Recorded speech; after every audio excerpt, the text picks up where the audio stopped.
నాథుడైన యేసు ప్రభుల వారి ప్రశస్త నామంలో ఈ రాత్రి స్థలంలో కూడి ఉన్న ప్రభు బిడ్డలు మీ అందరికీ, ముఖ్యంగా దైవజనులు అయ్యగారికి, నా కుడి ప్రక్కన ఉన్న అయ్యగారులకు, మా చిట్టిబాబు గారి కుటుంబానికి అందరికీ యేసు ప్రభుల వారి నామంలో హృదయపూర్వకంగా వందనాలు చెల్లించుకుంటున్నాను.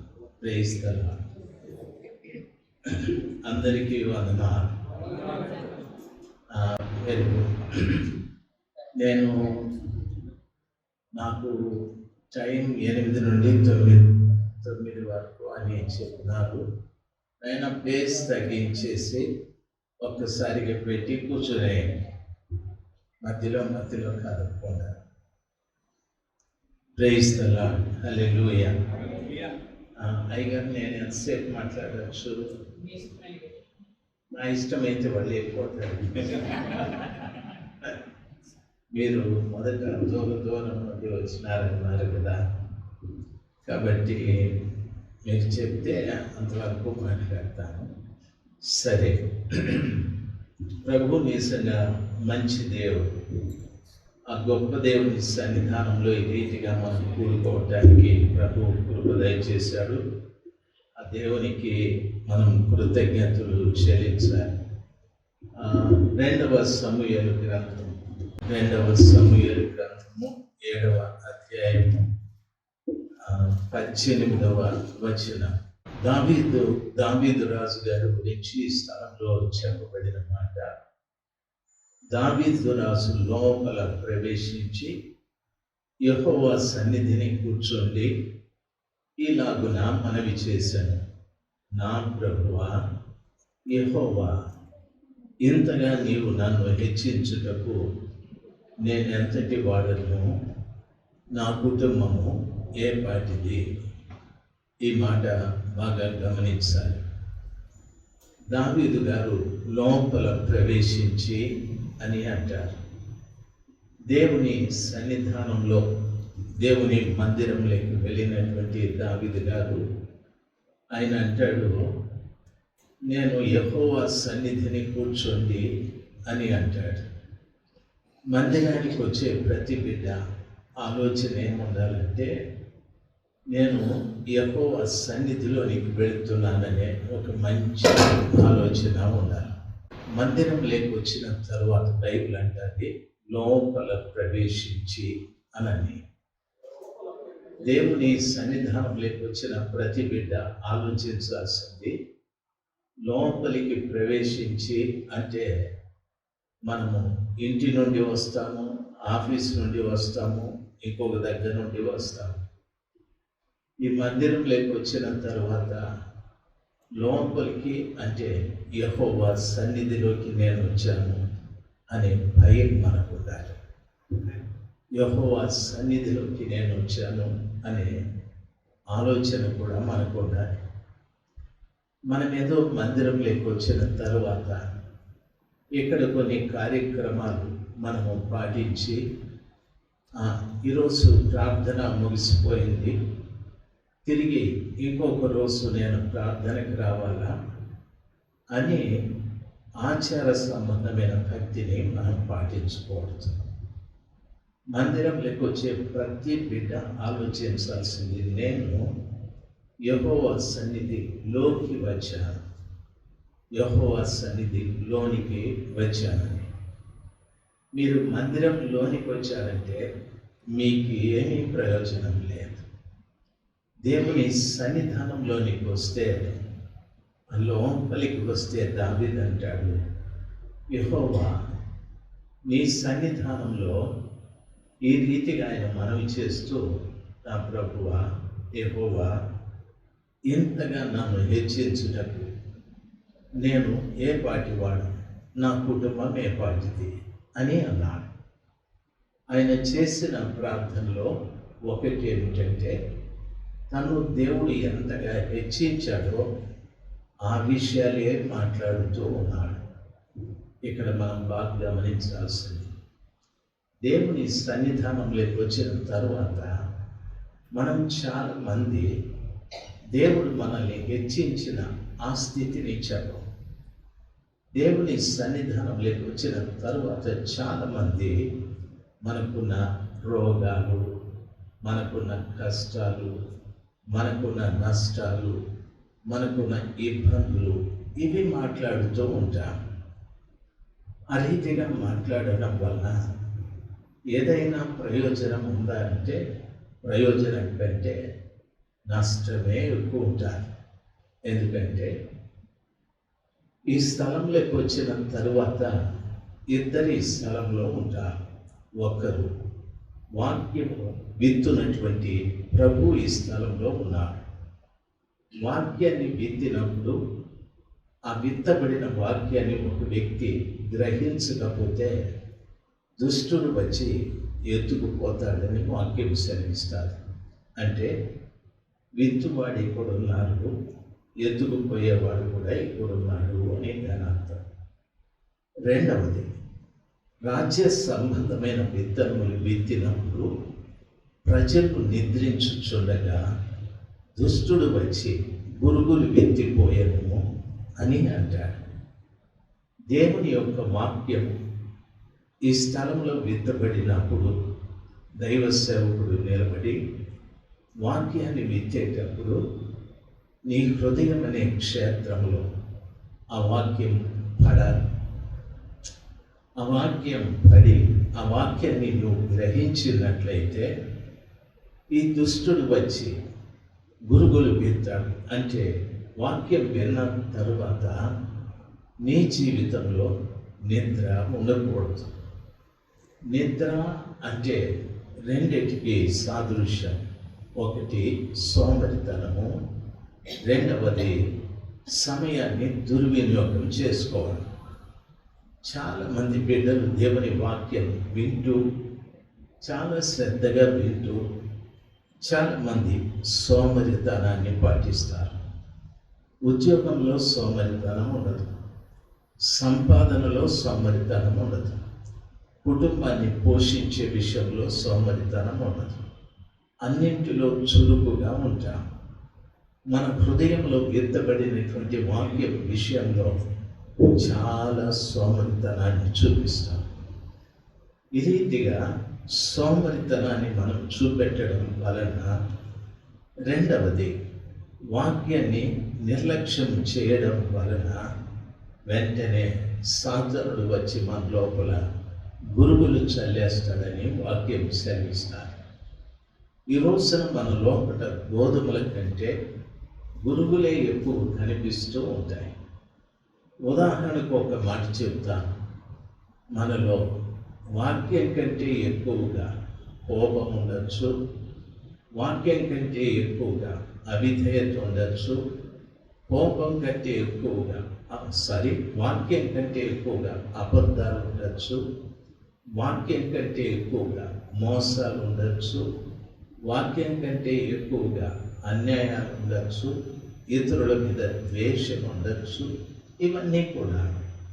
ఇవన్నీ మనలోకి ఎలా వచ్చాయి అంటే బైబిల్ సెలవిస్తారు. దేవుడు వాక్యం విత్తిన తరువాత ఆ వాక్యాన్ని ఒక వ్యక్తి కాపాడుకోవడానికి మెలకువ అవసరం. ఆ వ్యక్తి నిద్రపోయాడంటే అనగా సోమరితనము, రెండవది సమయాన్ని వ్యర్థం చేసుకోవడం. ఈ రెండు కార్యాలు జరిగితే వారి లోపల గురుగులు విత్తేస్తాడు. నీ లోపల విత్తబడినటువంటి వాక్యం పని చేయదు ఇక మీదట. ఆ రీతిగా చాలామంది చాలా బలహీనులుగా. ఇప్పుడు నేను ఇక్కడికి వచ్చిన తర్వాత ఒక అన్న ప్రార్థన చేస్తూ ఒక పదం ఏదో ఉపయోగించాడు. మేము ఏదో పనికిరాని వాళ్ళు ఏదో ఒక పదం ఉపయోగించారు ప్రార్థన చేసేటప్పుడు. దయచేసి గమనించాల్సింది, మీరు పనికిరాని వాళ్ళు కాదు. నేను చెప్తున్నాను, మీరు పనికిరాని వాళ్ళు కాదు. యేసు ప్రభుల వారు తన ప్రశస్తమైన రక్తంతో కొనినటువంటి వ్యక్తులు మీరు. చాలా విలువైన వారు మీరు. చాలామంది చెబుతారు, నేను నికృష్టుడిని, నేను చెడ్డవాడిని, నేను పనికి మాలిన వాడిని, నేను దుష్టుణ్ణి అని చెప్తూ ఉంటాను. ఆ రీతిగా నువ్వు చెప్పడం వలన దేవుడు సిగ్గుపడాల్సి వస్తుంది. ఆయన రక్తంతో నిన్ను కొని ఆయన ఇంట్లో నిన్ను చేర్చుకున్నాడు. ఆ విలువైన జీవితం నువ్వు ఎరుగక ఆ మాటలు మాట్లాడటానికి గల కారణం ఏమిటంటే, విత్తబడినటువంటి వాక్యం నీ లోపల ఫలించలేదు. ఆ నిద్రపోతున్న కారణంగా దుష్టుడు మనలో ఆ గురుగుల్ని చదివేశాడు. ఆ మాటలన్నీ కూడా గురువుకు సంబంధించిన మాటలే. ఎన్నో పదేళ్ళు మాట్లాడుతూ మనం అంటాం, చిన్న కష్టం వచ్చినా నష్టం వచ్చినా సాతానుడు చేశాడని ఎక్కువగా వాని పేరే చెప్తూ ఉంటాం. సాతానుడు నీ దగ్గరికి రావడానికి అవకాశం లేదు. వాక్యం ఈ రీతిగా సెలవిస్తాడు, ప్రభు తన ప్రశస్తమైన రక్తంతో కడిగి మిమ్మల్ని పవిత్రులుగా చేశాడని ఉంది. రెండవది, ప్రభుల వారు లోకం నుండి మిమ్మల్ని ప్రత్యేకపరిచి మిమ్మల్ని రాజులుగాను యాజకుల్నిగా చేశాడని వాక్యం ఉంది. ఆ రీతిగా ప్రభు మిమ్మల్ని ప్రత్యేకపరిచిన తరువాత తిరిగి ఆ సాతానుడి పేరు పదే మనం మాట్లాడటానికి గల కారణం ఏమిటి అంటే, దయచేసి వినాలి, మనలో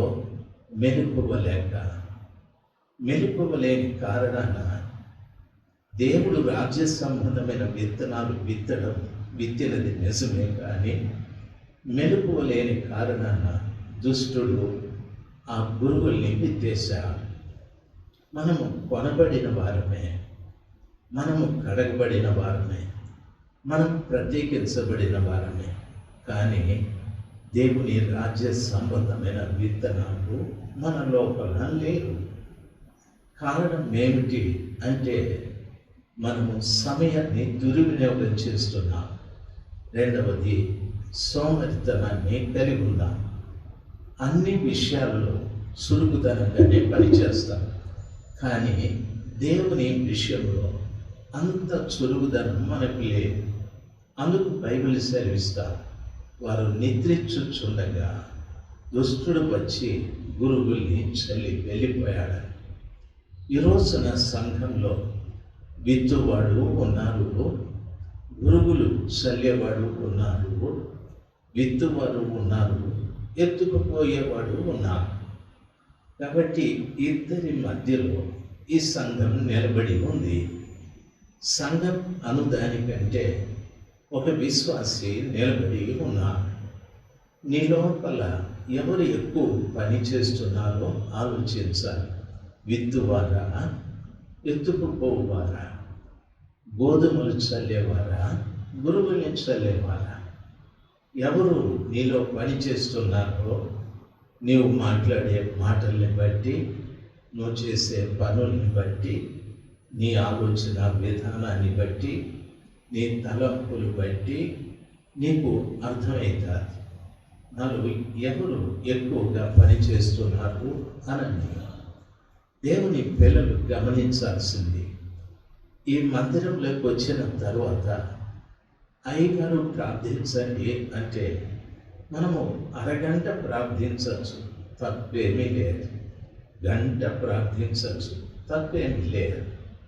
అయితే ప్రభు సన్నిధానంలోకి వచ్చిన తరువాత మీ ప్రార్థన ఎలా ఉండాలంటే, బైబిల్ సెలవిస్తుంది, దావీదు లోపలికి వచ్చి యెహోవా సన్నిధానంలో కూర్చుండి, యెహోవా నా దేవా, నన్ను ఇంతగా హెచ్చించుటకు, నా కుటుంబముని ఇంతగా హెచ్చించుటకు నేను ఎంతటి వాడను అంటే, దావీదు గారు చిన్నప్పటి నుండి దేవుడు తను ఎంత హెచ్చించాడు, ఏ విషయాల్లో తను హెచ్చించాడో దేవుడు తను హెచ్చించిన విషయాలు చెప్తున్నాడు. కానీ తన జీవితంలో కలిగిన నష్టాలు ఏమీ మాట్లాడలే, తన జీవితంలో కలిగిన కష్టాలు ఏమీ మాట్లాడలే.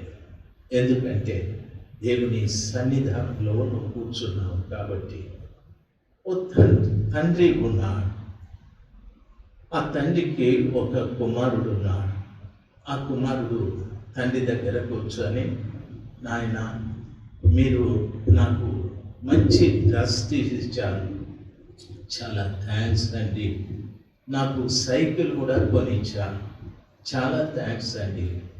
నాకు 10th పాస్ అయితే స్కూటర్ కూడా కొనిచ్చారు, చాలా థ్యాంక్స్ అండి అని తండ్రికి కృతజ్ఞత చెప్తా ఉంటే తండ్రికి సంతోషమై నా బిడ్డకి ఇంకేం చేయాలి అనే ఆలోచన ఉంటుంది. ఆ కుమారుడు తండ్రి దగ్గర కూర్చొని, నాయన నేను 2వ తరగతి చదివేటప్పుడు నేను సరిగా రైటింగ్ రాయలేదని నన్ను కొట్టారు మీరు. నేను 7వ తరగతి చదివేటప్పుడు ఒక్కరోజు నేను స్కూల్కి వెళ్ళినందుకు కొట్టారు మీరు. నేను 10th క్లాస్లో మార్కులు తక్కువ వచ్చినందుకు కొట్టారు మీరు. నష్టాలు చెప్తా ఉంటే ఆ తండ్రి ఏమనుకుంటాడో తెలుసా? అసలు వీడు నా కొడుకేనా అని అనుకుంటాడు. దేవుని సన్నిధానంలోకి వచ్చిన తరువాత ప్రతి బిడ్డ, మనం ఆయన పిల్లలం కాబట్టి దేవుడు నేను ఏ విషయంలో హెచ్చించాడు అది ఆయనకు చెప్పాలి. ఆయన చాలా సంతోషిస్తాడు. నీవు ఆ హెచ్చించినది ప్రక్కన పెట్టి, ప్రభా నాకు మోకాలు నొప్పి, నాకు నడుము నొప్పి, కడుపు నొప్పి, నాకు జ్వరము, నా కొడుకు ఇట్లాంటి వాడు, నా భర్త అట్లాంటి వాడు, నా భార్య ఇలాంటిది అనేటటువంటి అపశకునాల మాటలు మాట్లాడితే సాతానుడు సంతోషిస్తాడు. ఈ ఇద్దరి మధ్యన ఉన్న విశ్వాసి జాగ్రత్తగా దేవుడు నేను హెచ్చించిన విషయాలే చెప్పాలి. ప్రభు చాలా సంతోషిస్తాడు. దావీదు భక్తుడు అదే అంటాడు, యెహోవా సన్నిధానంలో ఆయన లోపలికి ప్రవేశించి, మీరిప్పుడు ఎక్కడున్నారంటే ఈ మందిరంలో నేనున్నాను అని మీరంటారు. లేదు, దేవుని సన్నిధిలో మీరున్నారు. దేవుని సన్నిధానంలో మీరు కూర్చొని మీరు చేయాల్సింది ఏంటంటే, ఎప్పుడెప్పుడు దేవుడు మీ జీవితంలో ఏ గొప్ప కార్యం చేశాడో అది చెప్తూ ఆయనకి కృతజ్ఞతలు చెప్పండి. దేవుడు చాలా సంతోషించి, నా కుమార్తె కొరకు, నా కుమారుడి కొరకు నేను ఇంకేమైనా చేయాలి అని ఆశిస్తాను. దేవుని జీవితంలో ఇంకా గొప్ప కార్యాలు చేయాలనేది ఆయన ఆశ. అయితే ఎప్పుడు నష్టాలు మాట్లాడడం ప్రారంభిస్తావో సాతానుడు నీ జీవితంలో ఇంకా కొన్ని నష్టాలు కలుగజేయటానికి వాడు ప్రయత్నం చేస్తాడు. అంటే నీవు లోపలికి వచ్చి దేవుని సన్నిధిని అనుభవించలేరు. లోపలికి వచ్చి వాడి గురించి మాట్లాడుతూ ఉన్నావు, నాకు ఆ బాధ, నాకు ఈ బాధ, నాకు రుణ బాధలు, నా భార్య మంచిది కాదు, నా కుమారుడు మంచివాడు కాదు, నా భార్య మంచిది కాదు, ఇలాంటివి చెప్తూ ఉంటే దేవుడు దుఃఖపడతాడు, సాతానుడు సంతోషిస్తాడు. మనము వాణి సంబంధులుగా ఈ స్థలంలో జీవించిన వారు అయిపోతాం. ఎప్పుడు కూడా దేవుని మందిరంలోకి వచ్చిన తరువాత ఇది దేవుని సన్నిధి. దాని అర్థం ఏమిటంటే ఇక్కడ దేవుడున్నాడు. దయచేసి గమనించాలి. ఆ దేవుని ప్రతినిధి అయ్యగారు ఉన్నారు. అయ్యగారి ద్వారా ప్రభు ఏం మాట్లాడతారు జాగ్రత్తగా వినాలి. అది మన హృదయ క్షేత్రంలో నాటబడాలి. లోపలికి మనం వచ్చాము, దేవుని సన్నిధానం లోపలికి మనం వచ్చాము అనే మాట మర్చిపోకూడదు. దయచేసి వినాలి. మీరు ఎంతసేపు ఎక్కడున్నా నేను దేవుని సన్నిధిలో ఉన్నాను అనే మంచి భావన మీరు కలిగి ఉండాలి. రెండవది అదే అధ్యాయం 2వ సమూయేలు 7వ అధ్యాయము 29వ వచనంలో అంటాడు, దయచేసి నీ దాసుడనైనా నా కుటుంబం నిత్యము నీ సన్నిధిని ఉండునట్లుగా దానిని ఆశీర్వదించుము. యెహోవా నా ప్రభువా, నీవు సెలవిచ్చి ఉన్నావు. నీ ఆశీర్వాదం నుండి నా కుటుంబము నిత్యము ఆశీర్వదించబడును గాక. హల్లెలూయా. చెప్దాం. ఆశీర్వాదం అంటే మనం అనుకుంటాం ఏదో ఉద్యోగం రావడం, పిల్లలు బాగా చదువుకోవడం, లేకపోతే వివాహం అవడం, ఒక ఇల్లు కట్టడం, ఒక వాహనం కొనడం, ఇది ఆశీర్వాదం అని మన ఆలోచన. దావీదు భక్తుడు అంటాడు, ఏమంటాడంటే, దయచేసి నీ దాసుడనైన నా కుటుంబము నిత్యము నీ సన్నిధిని ఉండునట్లుగా దానిని ఆశీర్వదించుము. ఆశీర్వాదం అంటే అర్థం ఏమిటో తెలుసా? నిత్యము మన కుటుంబము దేవుని సన్నిధానంలో ఉండడం ఆశీర్వాదకరం. నిత్యము నా కుటుంబము దేవుని సన్నిధిలో ఉండడము ఆశీర్వాదకరం. బాగా గమనించాల్సింది, కొన్ని పర్యాయాలు చాలా చక్కగా కుటుంబంగా దేవుని సన్నిధానంలోకి వస్తూ ఉంటారు. ఆ పిల్లలు కొంత వయసు వచ్చిన తర్వాత వాళ్ళు చదువులని ఈ ఊరు ఆ ఊరు లేక ట్యూషన్లని ఇలాగ పంపేస్తూ దేవుని సన్నిధి నుండి దూరం చేస్తూ వస్తాము. ఆ పిల్లలు బయట వారితో స్నేహాలు చేసి ఏవో చెడు కార్యాలను నేర్చుకుంటారు. అప్పుడు ప్రభు దగ్గరికి వచ్చి, ప్రభువా, నేను ఎంత భక్తిగా ఉన్నా నా బిడ్డని ఎందుకు ఇలాగ చేశారు? నేను ఎంత ఉపవాసాలు ఉంటున్నా నా బిడ్డని ఎందుకు ఇట్లా చేశారు అని మాట్లాడకండి. దేవుడు ఎప్పుడు అన్యాయం చేసే దేవుడుగా, దేవుడు ఎప్పుడు మనల్ని నష్టపరిచే దేవుడుగా, దేవుడు ఎప్పుడు మేలు చేసే దేవుడే. ఆ మేలు చేసే దేవుని దగ్గర నుండి మనమే మన పిల్లల్ని దూరం చేస్తూ వచ్చాం. విద్యని, ఉద్యోగం అని, ట్యూషన్లని, ఫ్రెండ్స్, ఏదో బర్త్డేనని, ఏదో ఇలాంటి కార్యక్రమాలను పిల్లలు తల్లిదండ్రులకు చెప్పి అట్లా పట్టుకెళ్తారు. తల్లిదండ్రులు అనుకుంటారు, ఏముంది ఆ ఫ్రెండ్ ఇంటికి వెళ్ళాడు, బర్త్డే కదా వచ్చేస్తాడు, ఫ్రెండ్ ఇంటికి వెళ్ళాడు, ఏదో అకేషన్ దానికోసం వెళ్ళాడు అనుకుంటాం. దేవుని సన్నిధిని ఒక్కనాడు కూడా మన కుటుంబము, మీరు, మీ భర్త, మీ భార్య, మీ పిల్లలు పోగొట్టుకోకూడదు. దేవుని సన్నిధిని ఒక్కరోజు కూడా పోగొట్టుకోకూడదు. ఎందుకంటే భక్తుడు దావీదు గారు చెప్తున్నారు, నా కుటుంబము నీ సన్నిధిలో ఉండుటయే ఆశీర్వాదము అని. దయచేసి గమనించాల్సింది, నా కుటుంబం నీ సన్నిధిలో ఉండడం ఆశీర్వాదం అని. సార్, మీరెక్కడున్నారు? నేను ఢిల్లీలో ఉన్నాను. మీ భార్య ఎక్కడుంది? కువైట్లో ఉంది. మీ కుమారుడు ఎక్కడున్నాడు? అమెరికాలో ఉన్నాడు. ఇట్లా ఏదో చెప్తా ఉంటా. ఉద్యోగ రీతిగా వెళ్ళడం తప్పేమీ కాదు. అయితే ఎక్కడున్నా వారు దేవుని సన్నిధిలో ఉండడం నేర్చుకోవాలి.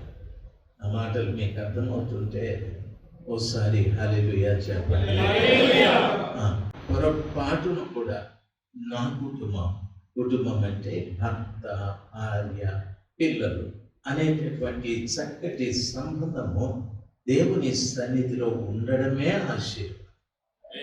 డబ్బు ఉంది, ఇల్లు కట్టాము, కారు కొన్నాను అనంతండి.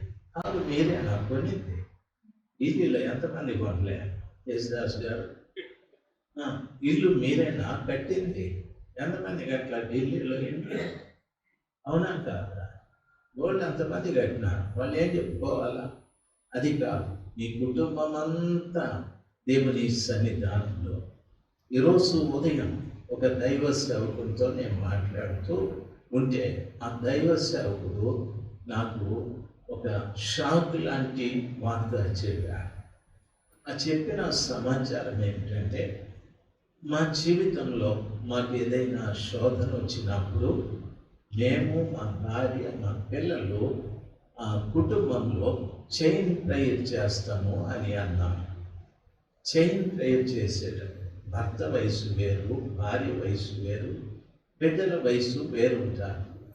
చైన్ ప్రేయర్ చేస్తామని చెప్పి మేము ప్రతి వారు కూడా 3 గంటలు ప్రార్థన చేస్తామని చెప్పారు. నాకు కూడా సిగ్గు అనిపించారు.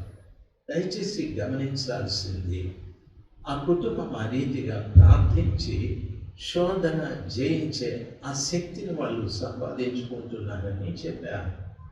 దేవుని పిల్లలుగా మీకు నా మనవి ఏంటంటే, ఆ రీతిగా కుటుంబం అంతా కూడా దేవుని సన్నిధిలో ఉండడమే ఆశీర్వాదం.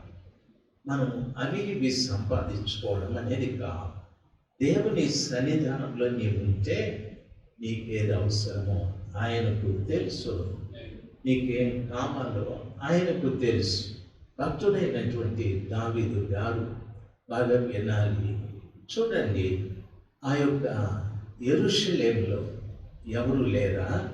ఆ గొలియాతు మీదకి యుద్ధానికి వెళ్ళటానికి సౌలు దగ్గర చాలామంది పరాక్రమశాలులు ఉన్నారు, బలవంతులు ఉన్నారు, ఎంతోమంది శూరులు ఉన్నారు.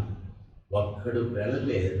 అయితే ఈ దావీదు చేత గొలియాతుని కొట్టించాడు ఆయన. దయచేసి గమనించాల్సింది, ఈ విషయం నేను ఎందుకు చెప్తున్నానంటే, ఎప్పుడు కానీ దావీదు కుటుంబం కానీ వారి కుటుంబంలో వారికి ఎంత ఘనత వస్తుందని వారికి తెలియదు.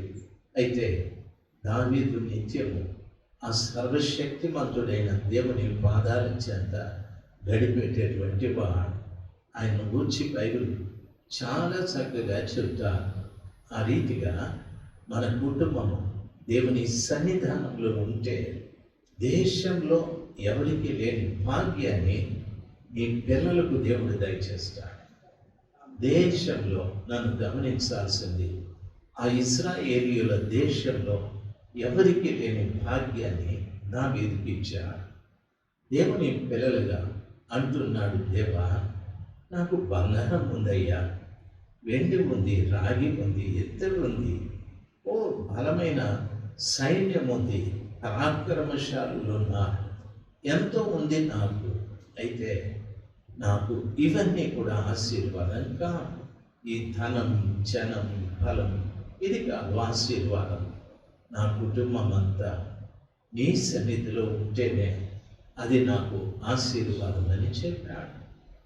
దేవుని పిల్లలు బాగా గమనించవలసిన విషయం, మనం చాలామంది చెప్తూ ఉంటాం, సేవకులు కూడా చెప్తూ ఉంటాం, నేను గుడిసెలో ఉంటిని, ఇప్పుడు నాకు మేడ ఇచ్చినాడు దేవుడు, నేను సైకిల్ దొరికేవాడిని, ఇప్పుడు 20 లక్షలు 30 లక్షల కారు ఇచ్చినాడు నాకు అంటాడు. చాలా మంచిది. ఆ దైవ సేవకునికి 20 లక్షలు 30 లక్షలు కారు, 3 అంతస్తుల మేడ ఇచ్చారు. మరి వారి సంఘంలో ఉన్న బిడ్డలు ఆ రీతిగా లేరే, కారణం ఏమిటి అని అడిగితే వారికి ఆయన చక్కగా ఈ విషయాలు చెప్పలేదు. దేవుని సన్నిధానంలో మన కుటుంబం ఉంటే ఆ కృప కలిగిన దేవుడు నిన్ను ఎట్లా ఎట్లా అభివృద్ధి చేయాలో, నిన్ను కానీ నీ భర్తను కానీ నీ పిల్లల్ని కానీ ఏ విధంగా అభివృద్ధి చేయాలనేది ఆయన ఒక్కడికే తెలుసు. ఎందుకంటే బైబిల్ సెలవిస్తారు, ఏమన్నా తెలుసా, ప్రభుల వారు ఎప్పటి నుండి మనల్ని చూశాడు అంటే బైబిల్లో రాయబడి ఉంది, నీ తల్లి గర్భంలో నీవు పిండముగా ఉండగా నా కన్నులు నిన్ను చూశాను అనే ఉంది. ప్రభువు నిన్ను అమ్మ కడుపులో పిండంగా ఉన్నప్పుడే చూశాడు. నన్ను బాగా గమనించాలి. తర్వాత 2వ మాట అంటాడు, నా తల్లి గర్భంలో అతి రహస్య స్థలమందు నన్ను నిర్మాణం చేసినది మీ ఆత్మయే కదా అని అంటాడు. పిండంగా ఉన్నటువంటి మనల్ని చూసి దేవుని ఆత్మకు ఆజ్ఞాపించాడు వానికి ఒక నిర్మాణం చేయమని. ఇప్పుడు నీకు ఈ చక్కటి రూపురేఖలు, ఈ చక్కటి నిర్మాణం దేవుని ఆత్మ ద్వారా కలిగిందే. దేవుని వాక్యం ఆ రీతిగా సెలవిస్తారు. అప్పుడప్పుడు మీరు అద్దం దగ్గరికి వెళ్ళి మీ అందాన్ని చూసుకొని చాలా సంతోషిస్తాను. అయితే ఇది అమ్మ చేసింది కాదు, నాయన చేసింది కాదు, వారి ద్వారా మనకు వచ్చింది కాదు. మన తల్లి గర్భంలో రహస్య స్థలమందు మనం ఉన్నప్పుడు ఆ దేవుని ఆత్మ మనకు నిర్మాణము కలిగజేశాడు. ఆ రీతిగా ఆ కృప గల దేవుడు వాక్యం ఇంకొకటి చెప్తారు, గర్భమునిచ్చిన దేవుడు కనిపించక మానునా అనని. ఆ కృప గల దేవుడు తల్లి గర్భంలో మనం ఉన్నప్పుడు మనకు ఆ జన్మను కలగజేసింది కూడా ఆయనే, చూసింది ఆయనే, నిర్మాణం చేసింది ఆయనే, తల్లి ప్రసవించున్నట్లుగా చేసింది ఆయనే, ప్రతి ఒక్కటి ఆయనే. ఆ రీతిగా అంత శ్రద్ధ మన మీద చూపెట్టిన తరువాత ఈ భూమి మీద మనం నివసించేటప్పుడు నా పట్ల ఇంత శ్రద్ధ చూపెట్టిన ఆ దేవుని సన్నిధిలో నేను ఉండాలి, అది నాకు ఆశీర్వాదం అనే ఆలోచన నాకుండి ఆయన సన్నిధానంలో నేను బ్రతకడం ప్రారంభిస్తే నా కొరకు ఇంకా ఏమేమి చేయాలో అన్నీ చేస్తాను. బైబిల్ ఏమంటాదో తెలుసా?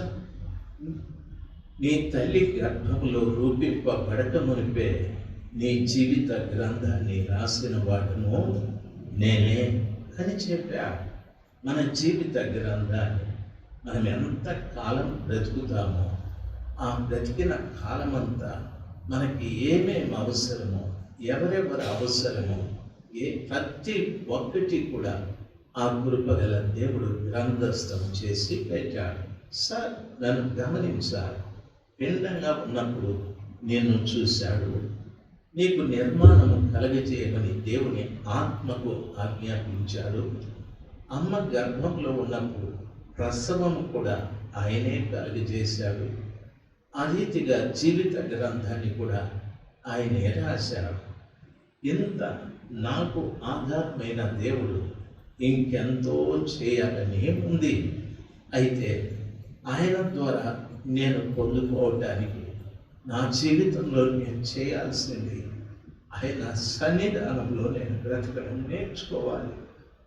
దయచేసి గమనించాలి, చాలామంది ఏదో మందిరానికి వస్తూ పోతూ ఉంటారు, మందిరంలో ఏ పెద్దరికమో కోరుకుంటారు, మందిరంలో నేను ఇది కొనిచ్చాను అది కొనిచ్చాను అని అంటారు.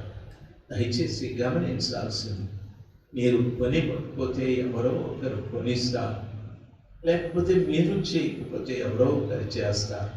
ప్రతి కుటుంబం కూడా ఆలోచించాల్సింది, నేను, నా భర్త, నా పిల్లలు దేవుని సన్నిధానంలో గడపాలి. అదే మాకు ఆశీర్వాదం. ఎందుకు ఆయన సన్నిధానంలో గడపాలంటే అమ్మ కడుపులో పిండంగా ఉన్నప్పటి నుండి ఆయనకు నాకు సంబంధాలు ఉన్నాయి.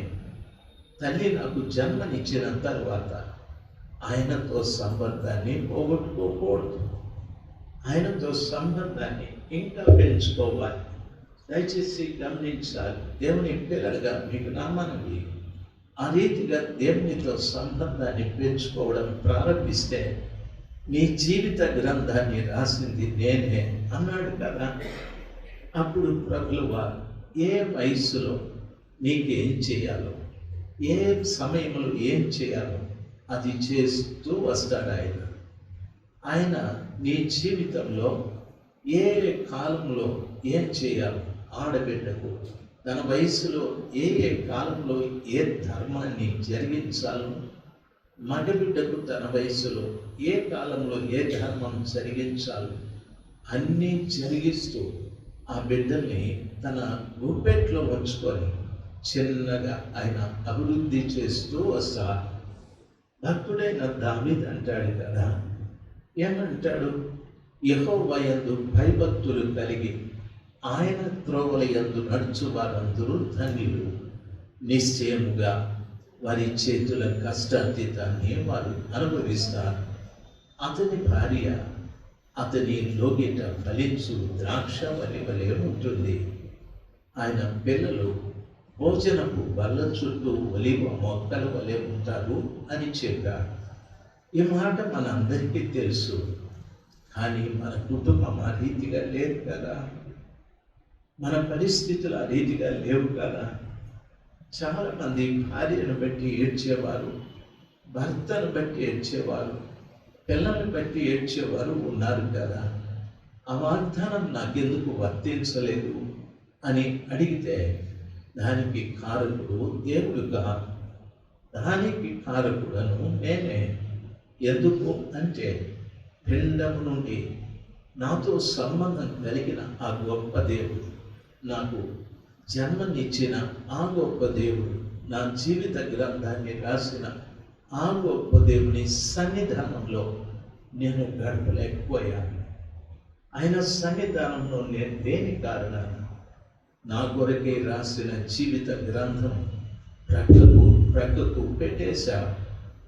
ఇప్పుడు నా జీవితం కోసం నేను ప్రయాసపడాలి, నా ఉద్యోగం కోసం నేను ప్రయాసపడాలి, నా ఆహారం కోసం నేను ప్రయాసపడాలి, నా భవిష్యత్తు కోసం నేను ప్రయాసపడాలి, నా సహపాఠి కోసం నేను ప్రయాసపడాలి, నా పిల్లల్ని పెంచడానికి నేను ప్రయాసపడాలి.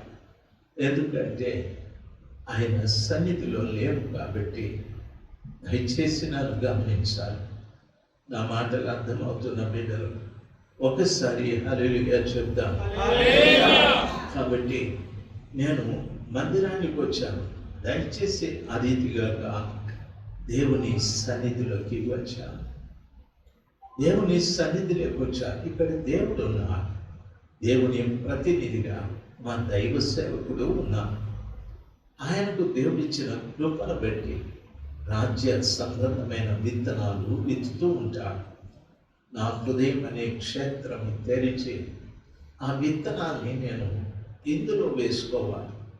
ఆ విత్తనాలు నాలో గ్రహిస్తే అది మొలకెత్తి నేను పరలోక రాజ్య సంబంధిగా ఎదగటానికి అవకాశాలు ఉంటాయి. ఎన్నో పర్యాయాలు దైవ సేవకుడు మనకి ఎంతో భారంతో వాక్యాన్ని బోధిస్తుంటే మనం పట్టించుకోలేదు, మనం నిర్లక్ష్యం చేశాం, నిద్రపోతూ వచ్చాం, లేదు ఉన్నటువంటి లేచి వెళ్ళిపోయాం. ఒక్కొక్కసారి సమయం చూసుకొని వెళ్ళిపోతున్నాం. దేవుని సన్నిధానంలోకి వచ్చిన తర్వాత బయట ప్రపంచాన్ని దూరంగా తోలివేయాలి.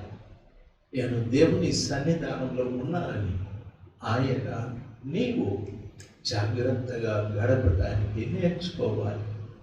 దేవుడు చాలా సంతోషిస్తాడు. ఆయన చెప్పే ప్రతి మాటని జాగ్రత్తగా గ్రహించాలి. ప్రభు నేరుగా మనతో మాట్లాడాడు.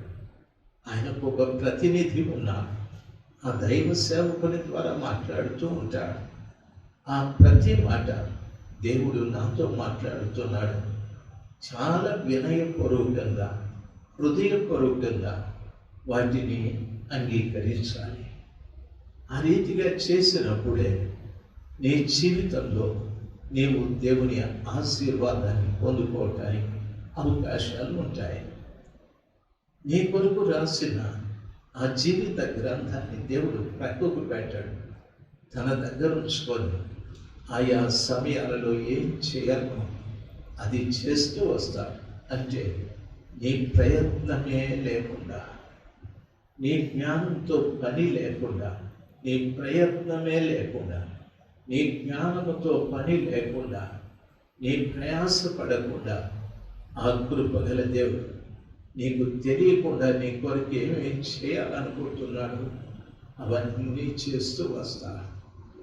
ఎన్నో పర్యాయాలు ఎన్నో ఆశించారు. ఇక్కడ ఒక అమ్మగారు ప్రార్థించేటప్పుడు ఆశగల ప్రాణాన్ని తృప్తిపరిచే దేవుడు ప్రభానని ఒక పదం ప్రార్థించారు. ఆశ కలిగిన ప్రాణాన్ని తృప్తిపరిచేవాడే. ఎక్కడుండి ఆశపడాలి?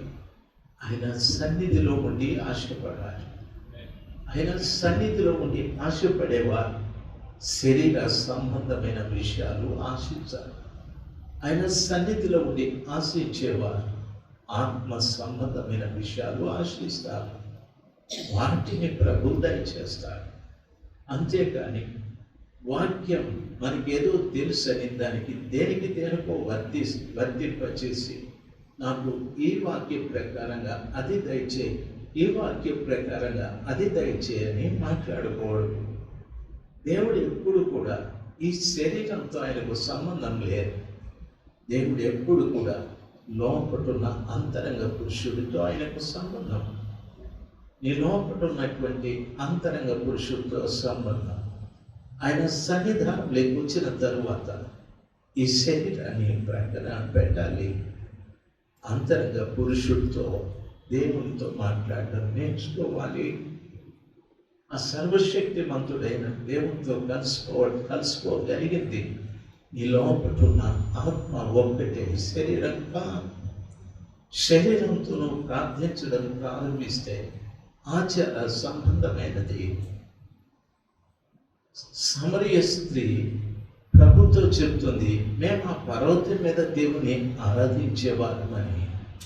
అయినా 5 మంది భక్తులు ఆ తల్లికున్న దేవుణ్ణి ఆరాధిస్తూ ఈ పాపం కార్యాలు ఏమిటి అంటే శరీర సంబంధమైన ఆరాధన. అందుకే ప్రభు చెప్పాడు, ఆ దినములు పోయాయమ్మా, ఇప్పుడు దేవుణ్ణి ఆరాధించేవారు ఆత్మతో సత్యముతో ఆరాధించాలి అని చెప్పాడు. అక్కడ నుండి ఆత్మ ఆరాధన ప్రారంభమయ్యాలి.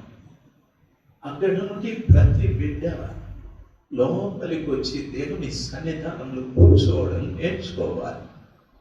దేవుని సన్నిధానంలో ఉద్రేకాలు పనికిరావు. దేవుని సన్నిధానంలో ఆవేశాలు కూడా పనికిరావు. దేవుని సన్నిధానంలో ఆచారాలు కూడా పనికిరావు. దేవుని సన్నిధానంలో సాంప్రదాయాలు కానీ సిద్ధాంతాలు కానీ పనికిరావు.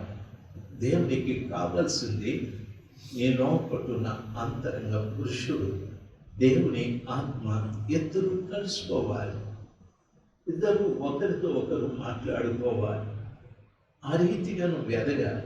అది ఆ ఎదుగుదల ఎప్పుడు వస్తుందంటే లోపలికి వచ్చినప్పుడు, దేవుని సన్నిధానం లోపలికి వచ్చినప్పుడు ఆ చక్కటి సంబంధము నీకు ఏర్పడుతుంది.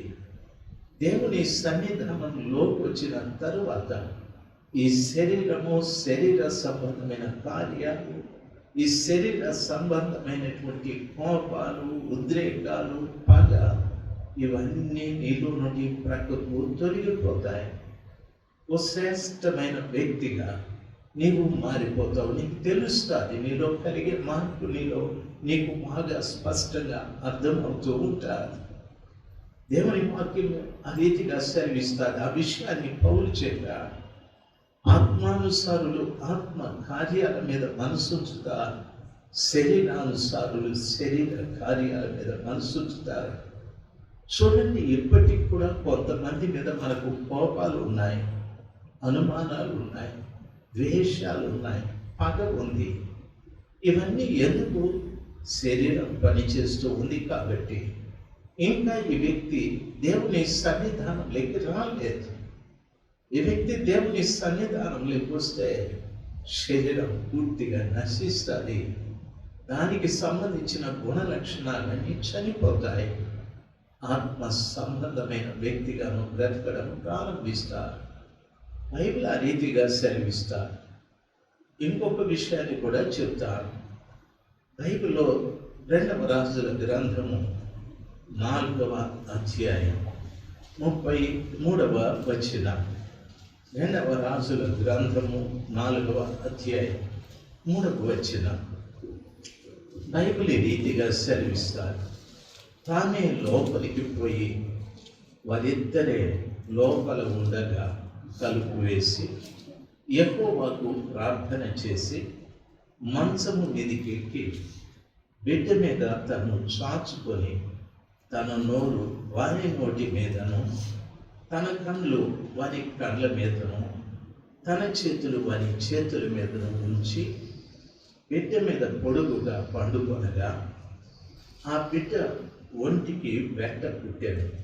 తాను దిగి ఇంటిలో అవతల నుండి యువతల వరకు ఒక్కసారి తిరిగి నడిచి మరల మంచం మీదకి ఎక్కి వారి మీద పొడుగుగా పండుకొనగా బిడ్డ 7 మారులు తుమ్మి కళ్ళు తెరిచెను అని వాక్యం సెలవిస్తారు.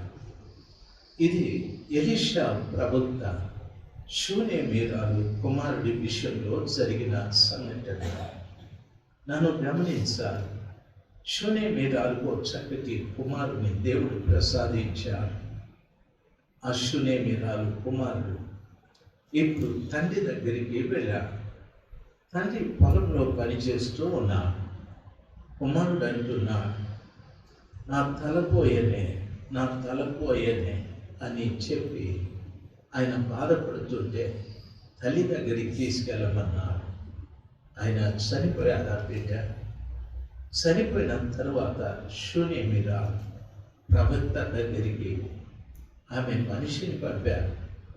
తర్వాత తన భర్తతో చెప్పారు, నా కొరకు ఒక గాడిదని సిద్ధపరచాలి, నేను ప్రవక్త దగ్గరికి వెళ్ళాలని. ఆయన అంటున్నాడు, ఈరోజు విశ్రాంతి దినము కాదు, అమావాస్యగా ఎందుకు వెళుతున్నాను, నేను వెళ్ళాలని చెప్పాను. భర్త కూడా చెప్పలేదు తన బిడ్డ మరణాన్ని గురించి. అంత ధైర్యమేమి ఈమెకి అంటే దేవుని సన్నిధానంలో ఉన్న బిడ్డ మరణం వార్త మరణం తన ఇంట్లో కనిపిస్తూ ఉన్న ఒక్కగానొక్క కుమారుడు చనిపోయినా భయపడలేదు ఆ తల్లి. గాడిదకు గంత కట్టుకొని పని ఒకరిని తీసుకొని ప్రవక్త దగ్గరికి వెళ్ళారు. ప్రవక్త ఆ ఇంటి దగ్గరికి వచ్చిన తర్వాత ఆయన 7 పర్యాయాలు ఆయన ఒక పర్యాయం అతని కళ్ళలో కళ్ళు, ఆయన నోటిలో నోరు, ఆయన చేతుల మీద చేతులు ఉంచి బార్లా పొడవుగా పడుకున్నాడు. లేచిన తర్వాత ఇంట్లో అటు ఇటు తిరిగి 2వ పర్యాయం కూడా లేచేశాడు. తర్వాత లేచాక 7 పర్యాయాలు అతడు తుమ్మి లేచాడని బిడ్డ గురించి చెప్పబడింది.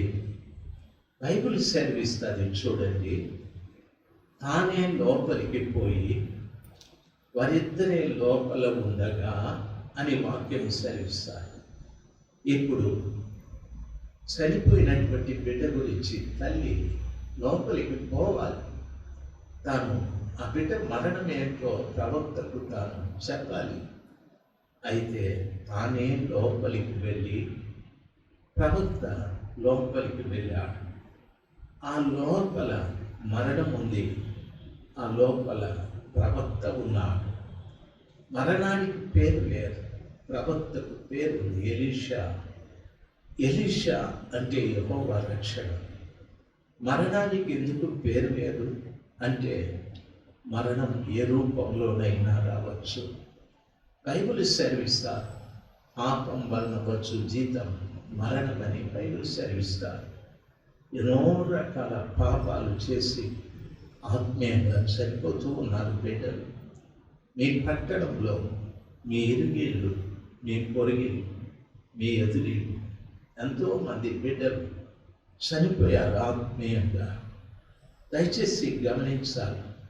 అయితే ఇక్కడ మరణము, ఎలీషా అంటే యెహోవా రక్షణ. యెహోవా రక్షణ ఇద్దరే లోపలున్నారు. దయచేసి బాగా విన్నాను. మరణము, యెహోవా రక్షణ ఇద్దరే లోపలున్నారు. యెహోవా రక్షణ వాని నోటిలో నోరు, వాని కళ్ళలో కళ్ళు, వాని చేతుల మీద చేతులు చాపి పొడవుగా పడుకున్నాడని వాక్యం సెలవిస్తారు. ఈ రోజున గమనించాల్సింది, మన కుటుంబంలో కూడా ఆత్మీయంగా చనిపోయిన బిడ్డలు ఉంటారు. అయితే వాక్యం సెలవిస్తారు, నిజంగా యెహోవా రక్షణ పొందిన బిడ్డలు ఉంటే కనుక బైబిల్ సెలవిస్తారు, మరి కళ్ళలో కళ్ళంటే ఆ కృపగల దేవుడు వారి చూపులను మార్చేస్తాడు, వారి నోటి మాటల్ని మార్చేస్తాడు, వారు చేసే క్రియలను మారుస్తాడు. దేవుని వాక్యం సెలవిస్తారు, నేట్లో ఆత్మీయంగా మరణించిన బిడ్డలు ఉంటే మొదట నీ చూపులు మారాలి, నీ మాట మారాలి, నీ క్రియలు మారాలి. అప్పుడు ఆ మరణంలోనికి నీలో ఉన్న జీవం ప్రవేశిస్తుంది. నీ మాటలు మారలేదు, నీ చూపులు మారలేదు, నీ చేతులు, నీ పనులు మారలేదు. ఆ మరణం లేక జీవం పోయే అవకాశము లేదు. అందుకే చాలా మంది విశ్వాసుల కుటుంబాల్లో జీవం లేని మనుషులు, పాపం చేత చనిపోయిన బిడ్డలు బోలెడంత మంది ఉన్నారు. నన్ను గమనించాలి. చాలా మంది తల్లిదండ్రులు ఏడుస్తూ ఉన్నారు, మా పిల్లలు ఎలాగైపోయారు అలాగైపోయారని. చాలా మంది ఆడబిడ్డలు ఏడుస్తూ ఉన్నారు, మా భర్తలు ఇలాగైపోయారు. రోజు మీరు వార్తలు వింటే ఎంతమంది భార్యాభర్తలు విడిపోలేదు. రోజు మీరు వార్తలు వింటే ఎంతమంది భర్తలు భార్యల్ని చంపేయలేదు. భయంకరంగా. మీకు తెలుసా, 150,000 మంది భారతదేశంలో ప్రతి సంవత్సరము యవనస్తులైన ఆడపిల్లలు కనిపించడం లేదు. ఎవరికి తెలియదు. 150,000 మంది. మీకు తెలుసా ఈ సమాచారం? మీరు అనుకుంటున్నారు నేను, నా భార్య, నా పిల్లలు ఓకే, వీఆర్ సేఫ్ అని. 150,000 మంది. ప్రభుత్వం కనిపెట్టలేకపోతుంది. ఏమవుతున్నారో, ఏం జరుగుతుందో తెలియడం లేదు. ఎంతోమంది మగపిల్లలు, యవనస్తులు కూడా అకాల మరణాలు చెందుతూ ఉన్నారు. తాగుడికి, గుట్కా, తర్వాత గంజాయి, ఏవేవో ఇవన్నీ కూడా అలవాటు చేసుకొని చనిపోతూ ఉన్నారు భయంకరంగా. దేవుని పిల్లలైన మీకు నా మనవి ఏమిటి అని అడిగితే, నీవు రక్షించబడ్డావు. రక్షించబడిన నీ నోటి మాటలు మారాలి, నీ చూపులు మారాలి, నీ చేతి పనులు మారాలి. అప్పుడు నీ ఇంట చనిపోయిన వారు బ్రతకటానికి అవకాశాలు ఉంటాయి. నోటి మాట మారలేదు, చూపులు మారలేదు, చేతి పనులు మారలేదు. నీ ఇంట్లో చనిపోయిన వారు బ్రతికే అవకాశం లేదు. ఆత్మీయంగా చనిపోయిన వారు బ్రతికే అవకాశం లేదు. ఆడబిడ్డ ఎంతో ఏడుస్తుంది, నా భర్త మారాలి అంటూ ప్రార్థన చేసి, వాడు ఎవరైనా వచ్చి మీ ఇంటి ఆయన ఏంటంటే ఆడ సచ్చినాడు, వాడు ఆడపోయినాడు నాకు తెలియదు అంట. అంటే భాష లేదు. నీలో నుండి ఆ మాట అలాగ రాకూడదు. నీ చూపులు వాడు వస్తే అవకాశం ఉంటే ఆ కత్తిపేటతో వీని పేక కోసేద్దామనిపిస్తారు. ఆ ఆలోచనలు రాకూడదు, ఆ ఉద్రేకాలు రాకూడదు, నీ పనులు అలాంటివి కాకూడదు. అందుకే చనిపోయిన వారుగానే ఉన్నారు. దేవుని రక్షణ నీ కుటుంబంలో పని చేయాలంటే మొదట ప్రవక్త ఎందుకు? నోటిలో నోరు, కళ్ళలో కళ్ళు, చేతుల మీద చేతులు చాలి పడుకున్నాడంటే నీ చూపులు ప్రవక్తకి ఎంత ప్రశస్తమైన చూపులు, ఎంత ప్రశస్తమైన మాటలు, ఎంత ప్రశస్తమైన క్రియలు, అలాంటివి నీలో ఉండాలి. అప్పుడు అది చనిపోయిన వాడు బ్రతకడం చాలా సులభం. నా మాటలు మీకు అర్థమైతే ఒకసారి హల్లెలూయా చెప్పాలి. దేవుని బిడ్డలు, మీకు అన్యాయం చేసే దేవుడు కాదు, మీకు నష్టం కలిగించే దేవుడు కాదు. మిమ్మల్ని మోసం చేయాలని దేవునికి లేనే లేదు. అందుకే బైబిల్ సెలవిస్తారు, మోసపోకుడి, దేవుడు వెక్కిరింపబడు. మీరేం విత్తుకుంటున్నారో అదే పంటను కోసుకుంటారని చెప్పాడు. మనం ఏం చేసుకుంటున్నామో అదే మనకు చేయబడుతూ ఉంటారు. కాబట్టి దేవుని పిల్లలుగా రక్షణ అంటే దాని అర్థం నీ చూపులు మారాలి, నీ మాట మారాలి, నీ చేతులు మారాలి, నీ ఆలోచన విధానం మారాలి, నీ తలంపులు కూడా మారాలి. దయచేసి ఈ రీతిగా నీవు మార్పు చెందితే నీ ఇంట్లో ఉన్న మరణం అది లేచి, అది బ్రతుకుతుంది, అది లేచి కూర్చుంటుంది. ఈ మార్పు మొదటి నీలో రావటానికి ప్రయత్నం చేయి. వాడు మారాలి అని నీవు చెడిపోతూ ఉన్నావు. అందుకే వానికి మార్పు లేదు. మందిరానికి వస్తున్న నీకు మార్పు లేదు.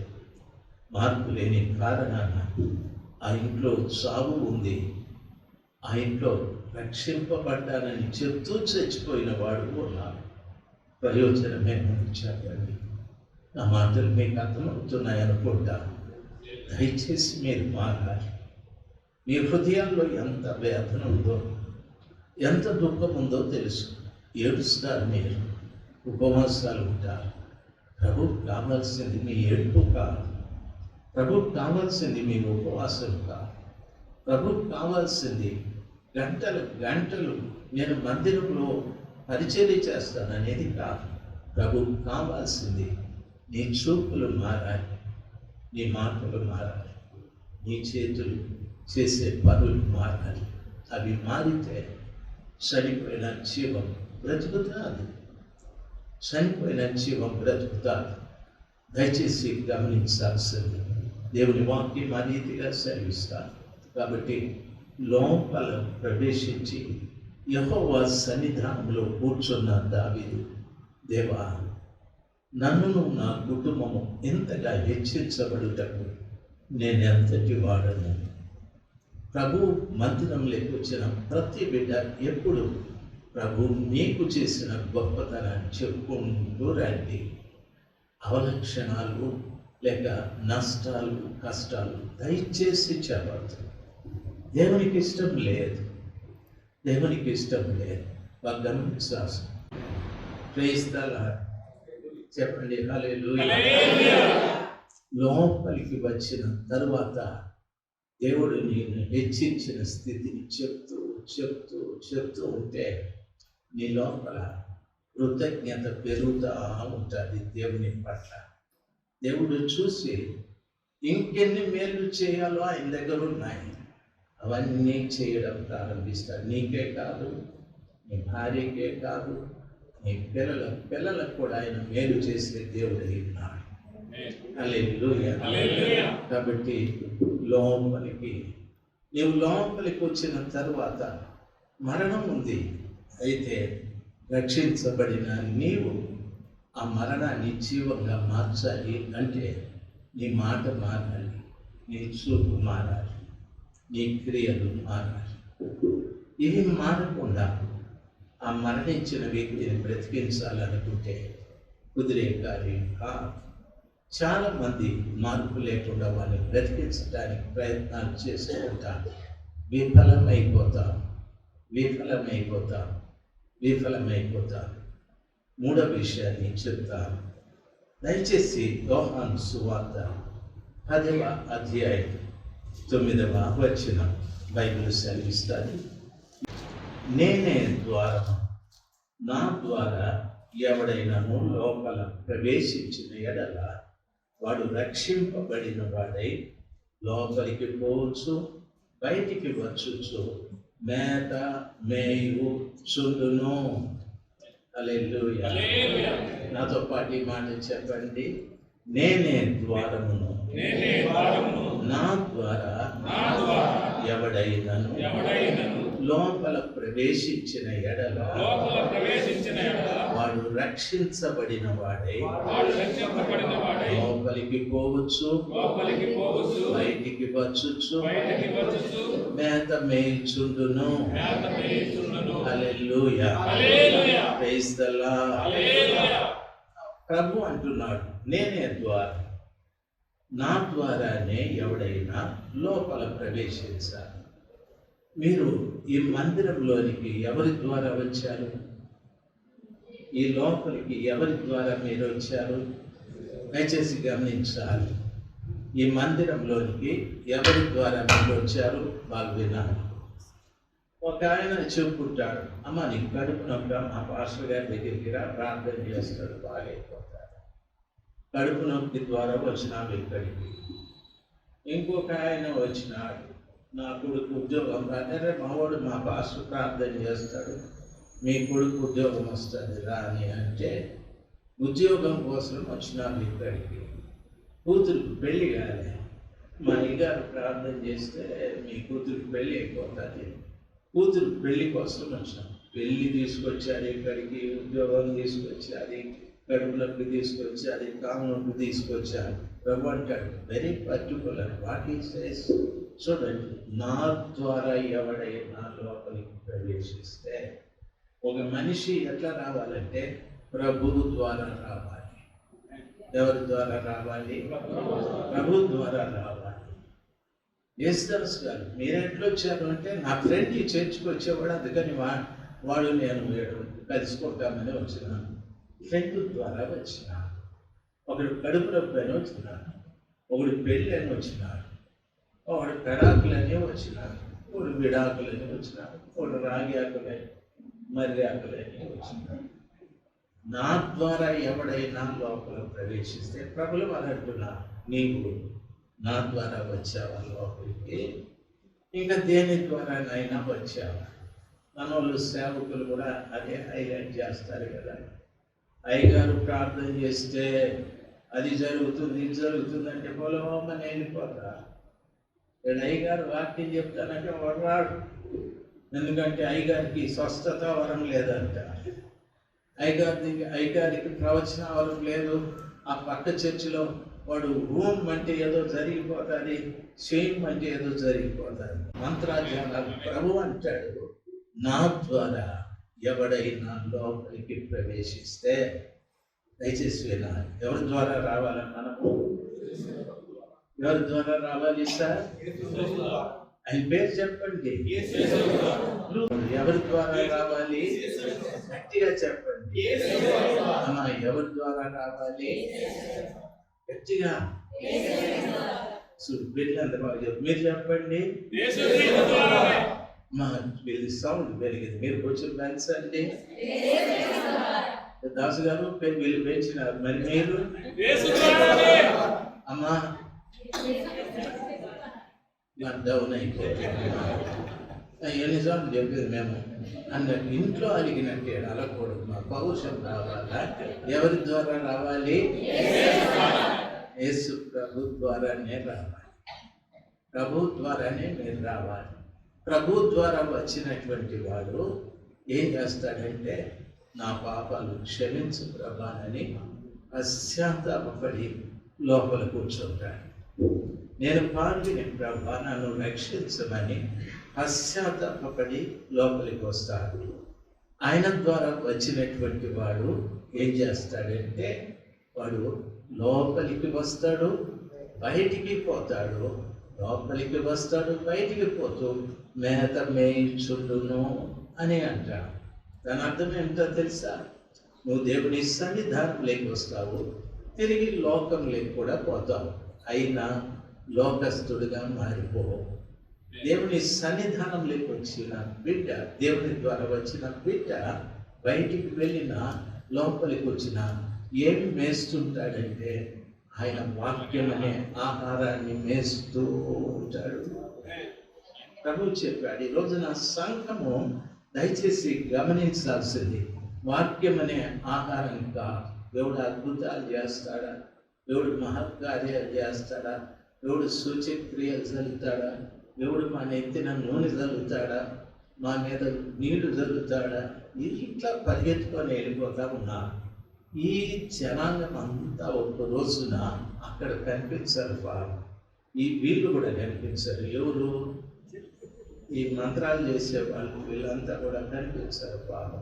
ప్రభు ఆల్రెడీ ముందే చెప్పినాడు, మీరెవరో నేను ఎరగనంటే, ఏంది ప్రభువా, రోజుకు ఒక ఊర్లో నేను 60,000 పెట్టి హాల్ పెట్టి పేర్లు పిలిచి వాళ్ళకుండే పరిస్థితులన్నీ చెప్తున్నానంటే, చెప్తూలే బాబు, నువ్వెవరో నాకు తెలియదు అంటాడు.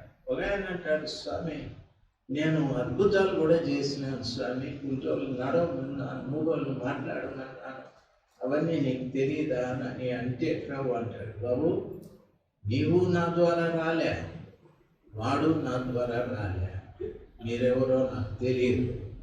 నీవు నా ద్వారా వచ్చి ఉంటే నువ్వు లోపలికి వస్తావు, బయటికి వెళ్తావు, నీవు భుజిస్తూ ఉంటావు, నా వాక్యాన్ని నువ్వు భుజిస్తూ ఉంటావు.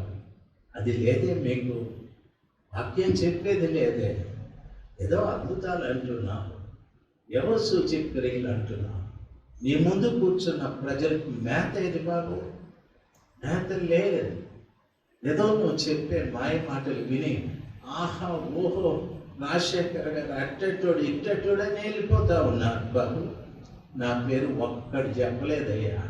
కాబట్టి మందిరంలోకి వచ్చే ప్రతి వాడు నా ద్వారానే రావాలి. ఎందుకంటే ద్వారమును నేనే, ద్వారాన్ని నేనే.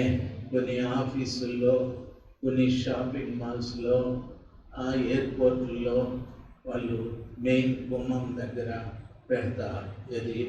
దాన్ని ఏమంటారు, మెటల్ డిక్టేటరా ఏదో పెడతారు. మన దగ్గర ఏదైనా దానికి సంబంధించింది ఉంటే కయ్యో కయ్యో కయ్యో అని చేస్తారు. అది పోలీసు వాళ్ళు కుక్కను పట్టుకొని వెళ్ళిపోతారు. ఎక్కడికి? రూమ్లోకి పోయి మొత్తం చెక్ చేసేస్తారు. మన దగ్గర ఏదైనా ఉందనుకో మూలదోసి కుక్క వదిలేస్తారు. ఏం రైతే నన్ను వాడు నాయన అమ్మ అంటే వదులుతారా? ఇంకా ఎవరెవరు ఉండాలి చెప్పుకొని ఇంకా ఉంటారు. యేసుదాస్ గారు అంతే కదా మీ పని. నా వాడు చాలా సంతోషంగా అవును అంటారు. కొన్ని నా టాపిక్ వచ్చింది, దేవునికి స్తోత్రం అనుకుంటాడు. ద్వారం ఎవరు? నువ్వు బాగా యేసుదాస్ గారు అటుకు వెళ్ళిపా, యేసు ప్రభుని పక్కన పెట్టి నేనే. ఓకే, ద్వారం ఎవరు? యేసయ్య. ద్వారం ఎవరు? ఇక్కడ వాళ్ళు తయారు చేసిన దాంట్లో ఏదో డిక్టేటర్ ఉంటుంది, ఏదో మిషన్ కనిపెట్టేస్తారు. అట్లాంటిది ప్రభువు కనిపెట్టాడా? మనలో ఏముంది ఆయనకు తెలియదా? అందుకంటాడు మీరు నా ద్వారా రాలేదు. నా ద్వారా వస్తే మీరు లోపలికి వస్తారు, బయట కూడా వెళ్తారు. బయటికి వెళ్ళి లోపలికి వచ్చిన నేత వేసేది మాత్రం మర్చిపోవాలి. వాక్యాన్ని ఎప్పుడు పూజిస్తూ ఉంటారు మీరు అని ప్రభు చెప్తారు. మీరు ఆలోచించండి, ప్రభు ద్వారానే వచ్చారా? ఏదైనా అవసరాలను బట్టి వచ్చారా? ప్రభు ద్వారా వచ్చారా? ఏదైనా బాధల గురించి స్థలం లేక వచ్చారా? ఆ రీతిగా రానికూడదు. ఎందుకంటే ద్వారము ఆయనే. నిన్ను కనిపెట్టేస్తాడు. నువ్వు ఎందుకోసం వస్తున్నావో ఇప్పుడున్నటువంటి ఒక గుమ్మం నీలో దానికి సంబంధించినది ఏదైనా ఉంటే ఎట్లా అలారం రోగుతుందో ప్రభు కూడా నేను గమనిస్తాను. గమనించి లోపలికి వచ్చేసావు, ఆయన నిన్ను హెచ్చరిస్తాడు. బాబు ఇట్లా ఉండకూడదు, నాకు మనతో ఎలా ఉండకూడదు, నిన్ను గర్దిస్తాడు, బుద్ధి చెప్తాడు. నీవు సరి చేయబడితే సరి, లేకపోతే ఆయన వదిలేస్తాడు.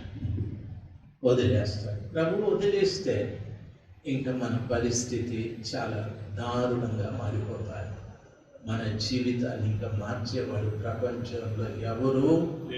నీ పక్కన అనిల్ అంబానీ నిలబడి ఐఎమ్ అన్న ప్రభు అంటాడు నో అంటాడు. అంబానీ నువ్వు కూడా నో అంటాడు. దయచేసి గమనించాల్సి.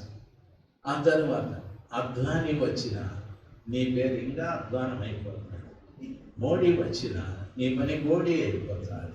నువ్వు నీ పక్కన నిలబడిన ప్రయోజనమే. అమ్మా వింటా ఉన్నావా? ప్రయోజనమే లేదు. మనం అనుకుంటాం నాకేం నా మొగుడు ఉన్నాడు, ఇదేం దేవుడా? మూడేం దేవుడా? నాకేం నా మొగుడికి ఉద్యోగం ఉందని, అదేం పర్మనెంటా? దయచేసి గమనించాల్సింది. నాకేం నా భార్య ఉంది, సూపర్ నా భార్య అంట. రేపు మాకు మలేరియా జ్వరం వచ్చి పాపర్ అయిపోతుంది, సూపర్ పాపర్ అయిపోతుంది. ఈవిడ నీ పిల్లమేనా అంటాడు. ఏమిరా ఇట్లా అయిపోయింది అని. ఏమో జ్వరం వచ్చింది, ఇట్లా అయిపోయింది, ఇంతకుముందు బాగుండేది అంటే ఏది పర్మనెంట్ కాదు. అందుకని ప్రభు అంటాడు, మీరు ఏ విధంగా లోపలికి వస్తారో నాకు తెలియదు, నేను ద్వారాన్ని. నా ద్వారా ఎవడైనా వస్తే లోపలికి వచ్చినా బయటికి వెళ్ళినా వాడు మేత మేస్తూ ఉంటాడు, వాక్యాన్ని భుజిస్తూ ఉంటాడు అని ప్రభు చెప్పాడు. కొంతమంది చూడండి, నిజంగానే ప్రభు ద్వారా రానివాడు ఎక్కడ మేత మేయడు, బయటకు పైకి రాని గడ్డంతా మేస్తాడు. పనికిరాని గడ్డంతా మేసి ఆదివారం ఇంటికొచ్చి స్తోత్రం స్తోత్రం స్తోత్రం అని అట్లా ఇట్లా చూసుకుంటా, ఆడబిడ్డలు దాటి చూస్తా, మగబిడ్డలు దాటి చూస్తా, హల్లెలూయా టైం హోగే చదువురే అనేసి వారి పాట అంటే ఉన్న సైక్ చేసి ఇద్దరు వెళ్ళిపోతారు, ఇద్దరు బయట మేత మేసి. అట్లా ఉండకూడదు. మనం దేవుని బిడ్డలు, దేవుని వాక్యం సెలవిస్తుంది, ఆయన ద్వారానే మనము లోపలికి రావాలి. హల్లెలూయా. ఆఖరి మాట చెప్పమంటారా, ముగించేయమంటారా? క్రైస్తవులు యాకోబు పత్రిక 1వ అధ్యాయం 21వ వచనం, ఇది చెప్పి ముగించేస్తాను. చాలా చిన్న వాక్యం ఇది. అందుచేత సమస్త కల్మషమును విర్రవీగుతున్న దుష్టత్వమును, దుష్టత్వానికి ఏం గుణం ఉంది? విర్రవీగేతనం ఉంది. నేనంటే ఏమనుకున్నావు రే అంటారు చూడండి కొంతమంది. నేనంటే ఏమనుకున్నావు? నేను ఇంద్రుడు, చంద్రుడు, దేవేంద్రుడు, వీరాది వీరుడు, సూరాది సూర్యుడు అంటాడు. ఇంటి దగ్గరికి పోతే వెళ్ళాం అడగండి, వీడు ఫుల్ అమావాస్య అని చెప్తారు. ఇక్కడే బయటే వీడు ఓ డాంబేకం అంతా. దుష్టత్వానికి ఉండే గుణం ఏమిటంటే విర్రవీగేతనం. లోపలనే చెప్పండి తల్లి. దుష్టత్వానికి ఉండే గుణమేమి? విర్రవీగేతనం. తండాల్సింది. దేవుని పిల్లలంటే ఎంతకాలం క్రమం లేకుండా బ్రతుకుతాం చెప్పండి? ఎంతకాలం దేవుని పద్ధతులు ఎరుగకుండా మనం జీవిస్తాం చెప్పండి? కాబట్టి ప్రభు పిల్లలు జాగ్రత్తగా ఉండాలి. ఇక్కడ అంటాడు దుష్టత్వము విర్రవీగుము అని. సమస్త కల్మషమును మానండి, విర్రవీగే దుష్టత్వాన్ని కూడా మానండి. కొంతమంది చూడండి, వాళ్ళు చేసే చెడ్డ పని చెప్తే లోపడ్రే, వాడేది వీడేది వేగ మళ్ళా ప్రార్థన చేయమంటే నాయన గాబ్రియల్ పోతే తమ్ముళ్ళలాగా చేస్తాడు, ఆయనం చేయమంటే మేకాయలు పోతే చెల్లిలాగా చేస్తాడు. ఈ దుష్టత్వం మాత్రం ఆయన విర్రవీగుతా ఉన్నాయి. ఇంట్లో పోతే వాళ్ళ మొగుడు అంటాడు, స్వామి దీంట్లో ఏగలేక చచ్చిపోతాము సార్. అక్క బాగా ప్రార్థన చేయాలి, అది ఆన్లైన్ అయినా ప్రార్థన. ఇంట్లో చూడు మా ప్రాణాలు తీసేస్తాను.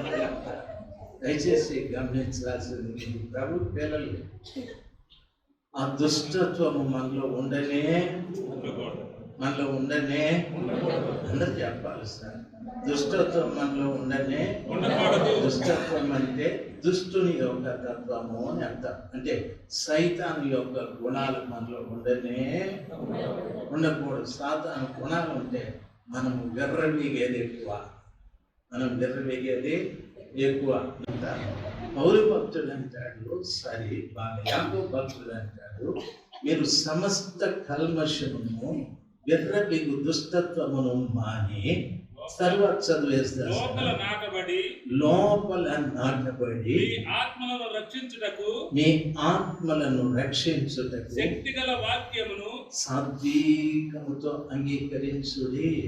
లోపల నాటబడి శక్తిగల వాక్యమును సాత్వికముతో అంగీకరించుడి. హల్లెలూయా, హల్లెలూయా. వాక్యం ఎటువంటిది? శక్తి కలిగింది. ఇక్కడ యాకోబు చెప్తాడు, వాక్యం ఎటువంటిది?